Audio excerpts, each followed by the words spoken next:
Lexus will go fully electric by 2030 for Europe, China, United States, and will be fully electric everywhere in the world by 2035. In the meantime, we can sip on the deliciousness of the 5-liter V8 in the LC500 and the convertible variant as well. And for 2024, we got some amazing updates to the LC. It's not quite a refresh, but why refresh something that's already nearly perfect? So let's get into it. We're over at the European newsroom. They're getting updates on the LC before this news is coming to the United States Lexus newsroom. Does that mean that these updates won't be coming here to the United States? Absolutely not. I think I remember last year, a couple of years ago, when the Hokkaido edition came out, we got something similar later on. It's more than likely coming to the United States, but I want to go over the amazing new updates for the best Lexus ever for the masses, because the LFA it's a unicorn, and the LC500 at least maybe one day you guys will be able to buy one on the used market, or if you're fortunate enough to buy it on the new market, God bless you. All right, so 2024 model year enhancements for the LC500 and convertible. We also have an Ultimate Edition. So if you're like, hey Kirk, man, I was really looking forward to the twin turbo V8 and the LCF that was rumored. Well, that was years past. They are going to bring the twin turbo V8, but that is going to be in the LFR. We have patented images of that. It's also known as the GR-GT3 race car, but that was in concept form. It will be coming 100% as a Lexus, and think of it as kind of the successor to the LC in some ways, but far more performance driven. The LC is much more of a GT, long distance, luxury, just sexy coupe. Anyways, new multimedia system with a large touchscreen and greater functionality. We have new cabin color schemes, new exterior paintwork colors. I didn't know about that. Suspension and body changes sharpen the driving experience. That's the amazing thing about the LS and the LC. Even though they haven't had, well, I mean, the LS actually had a major refresh in 2021, but the LC never had a quote unquote major refresh. So the fact that they continue to change things underneath to make the vehicle ride and handle better is quite amazing. All right, more capabilities of Lexus Safety System Plus, and then exclusive rear wing, bodywork color, and styling details for the Ultimate Edition. And the Ultimate Edition is this year's special edition. Is this like the last call calling out Dodge, right? No, I don't believe this is the last call for the LC. I think they'll make it probably for a couple more years. It might actually last into 2030 if we're lucky. Get into the images first. This is the Ultimate Edition. Honestly, I can't tell anything different with this image unless this is a darker color gray or black that we're used to seeing up front. Actually, this looks smoked out or something, which I don't remember seeing on the LCs in the past. Look at these wheels. I think we've seen these wheels before on the Aviator Edition a couple years back. I think they look great. The split 5-spoke wheels. And we also have blacked out rear accents. We'll get a better look, and you also see this sexy blue interior, which I might be taking that over the toasted caramel interior. And looking at the back here, I love how these have the darkened finish. I wish we could see a better image from the top, because this is a highly reflective material on the top and it really cheapens the look of the LC, but I think that's rectified here on this Ultimate Edition. And blacked out rear fascia as well, and that's a thing with the LC. This was high chrome if I remember right, and so seeing this blacked out just looks a lot better. But the LC could have a much better exhaust looking setup. The exhaust already sounds amazing, but I wish this would look a little bit sportier than what we currently have, because these are fake little ducks here. So anyways, let's keep moving. We also have these little winglets here on the front of the Ultimate Edition. That is, as far as I know, unique to the Ultimate Edition.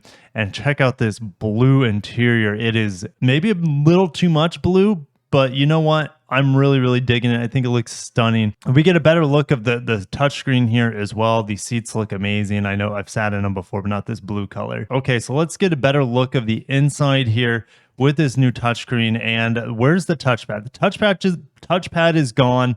Just like the touchpad disappeared in my LS that I just reviewed, not my LS, but the LS that I just reviewed fairly recently here. Touchpad used to go here. Now it looks like this is a shortcut to bring up your heated seat menu on the screen. And you also have your panoramic view monitor button there, volume knob as well. I wish we had more images of this touchscreen here with the new software, but this is going to have the new Lexus interface on here that we have on the RX and NX and LX, for example. The convertible will still hold the switches underneath here.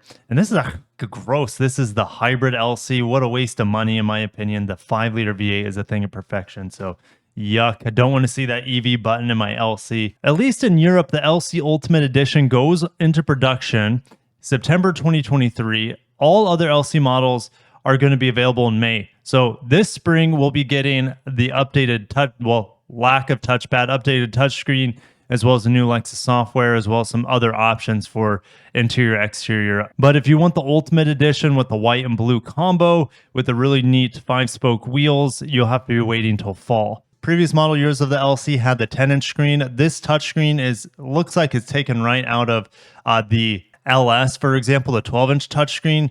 It doesn't look as good in theory because it's kind of sticks out where the old screen was recessed into the dash. I'll put those images to compare. But now that it's a touchscreen, being closer to the driver is a good thing as well. At least now you'll also have wireless Apple CarPlay and wireless Android Auto with the new setup. We also have our first ever, as far as I'm aware of, USB-C port for charging in the LC. Alongside of it is a USB-A port so you can plug in high fidelity or lossless music into the Mark Lev. On the interior, we have two new color schemes. So the LC convertible as well as the LC coupe are offered with a blue and white two-tone color scheme. There's also a rose color scheme for sporty atmosphere. Unfortunately, I don't have images of these blue and white and rose. Well, blue and white is one. And the rose one is called DK Rose. I don't think it'll be called that when it comes to the United States. The DK Rose contrasts dark black with rich red seats, center console, instrument panel, and lower door handle trim. Minor details in the interior to make it even better. The passenger side fascia, previously acrylic,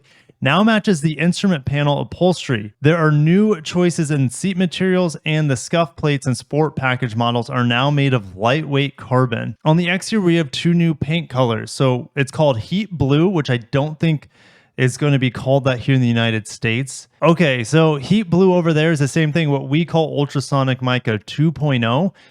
It's a pretty amazing color, and it's going to look great on the LC. Also, it's getting Sonic Copper. So it's getting the copper color, which debuted on the RX. It's on the RZ, not in America. In other markets, you can get copper on the RZ, but holy cow, copper on the LC. Which interior color will work best with it? Maybe the blue? Copper and blue on the inside would look pretty sick. Now, we don't call it Sonic Copper here in the United States. It's called Copper Crest. And now standard on all LCs is a panoramic view monitor, the 360 camera. And they've reshaped the mirror housing slightly so it has further reduced wind noise and suppresses wind separation for improved aerodynamics. It's impossible to tell from these images any differences to the side mirrors. They look nearly identical to any other Lexus side mirror. And I wonder if this is taking effects not only on the LC, but for all other Lexus models that use these side mirrors for 2024. Okay, so all models are now offered with 3 forged wheels. We have 20-inch super gloss black metallic coating. You have 21-inch with the 3D machine finish, and you also have the 21-inch with the two-tone black and hyperchrome finish. I'm not a big fan of the LC500 wheels from the factory, except for these 5 spokes that we saw earlier. The Lexus safety system gets upgraded. It now has bicyclist detection.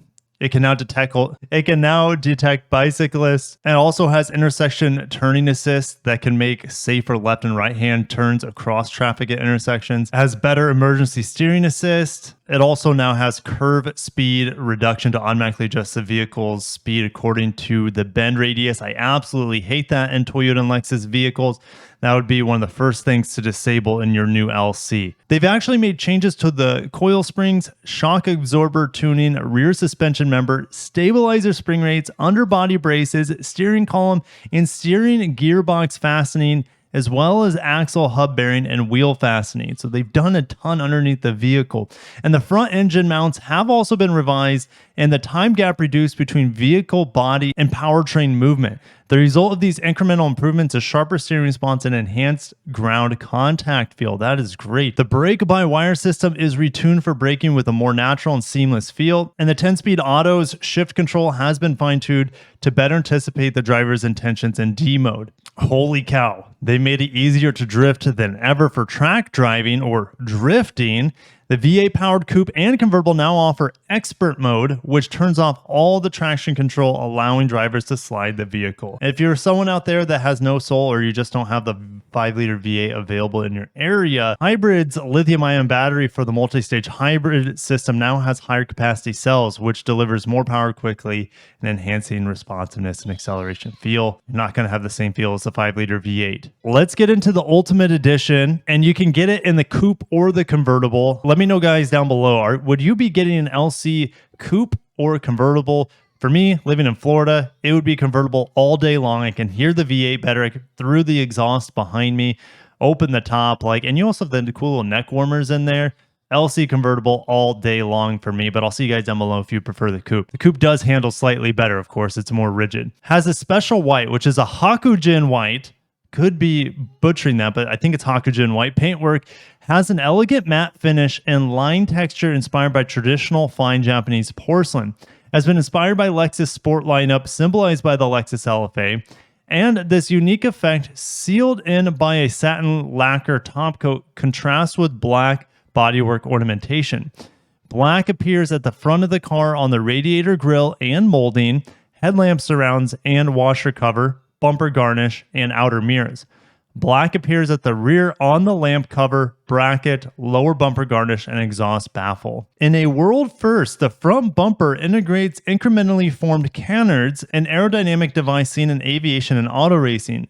These enhance handling and stability by regulating airflow along the bumper sides and reducing lift at the front of the vehicle. The Coupe Special Edition also has a black carbon rear wing. This applies aerodynamic expertise from air racing, further evidence of how Lexus has taken inspiration from its association with Japanese aerobatic and race pilot Yoshihide Muroya, the 2017 Red Bull Air Race World Champion, this rear wing is essentially ported over from the Aviation Edition in the past couple of years. So the Ultimate Edition's blue interior is called Kachi Blue, a color considered auspicious in Japan since ancient times, when the threads used for samurai armor were a shade of bluish black brown as Kachi Iro, known as the winning color. The Ultimate Edition's cabin is also differentiated by the presentation of the car's serial number on an aluminum plate in the front of the shift knob. There's also Alcantara on the console and door trim, and scuffed plates printed with the words Limited Edition. It should say Ultimate Edition. That would be more badass. Another Ultimate Edition difference is underneath the hood. The engine is Takumi, master craftsman tuned for smoother rotation feel, high quality sound, and enhanced acceleration response. And the rear differential has also been Takumi tuned for acceleration response. Would we see additional horsepower out of this engine compared to a normal one? It's possible. How I see it, at least from a computer-minded aspect, is them binning the engines. So let's say they have 100 of these 5-liter V8s, but a couple of them actually provide a better experience in terms of smoothness, as well as have maybe a couple more horsepowers. That's completely possible. So I'm thinking they're bending these engines, taking the top engines after they test them and putting them in these Ultimate Editions. Maybe you get 5 to 10 more horsepower and a smoother response, but that's about it, would be my guess. With microchips, or the silicon lottery is what they call it, you never know how efficient your chip is going to be. They put it on the box as the minimum specs, but some chips can take higher voltages, some chips can have much better power efficiency, some can reach much higher clocks, etc. So that's kind of the same process here is what I'm understanding. If that's not how it works, let me know down below if you have Takumi master craftsman knowledge of these 5-liter V8s and how somehow making some of them more special than others. I really wish we had more images, especially of the coupe with the wing and the small differences as well. And I wish we had more images of the touchscreen with the new software in there instead of just a generic Lexus touchscreen. And I just love that even though the vehicle is, I would take it the way it is right now, Lexus is still committed to making it better, using that Kaizen philosophy of always making things incrementally better. And long live the 5-liter V8. We have it in the IS 500. We also have it here in the LC 500. You also see it in the RCF. I think those are the only Lexus vehicles left that use this 5-liter V8. There's also, I think the Century in Japan uses a 5-liter V8 with a hybrid system. So there are just very few vehicles left in the world that use this amazing 5-liter V8. And long live the LC500. I hope Lexus in the battery electric revolution and reimaginization of their company figures out a way to keep something as sexy like this in the lineup. But I got into there. Thank you guys for watching. If you made it this far in the video, thank you so much for sticking around. I'd really appreciate the like button being smashed. I hope you have a great time daydreaming of this ultimate Takumi edition of the LC500, and I'll catch you in the next one. Peace.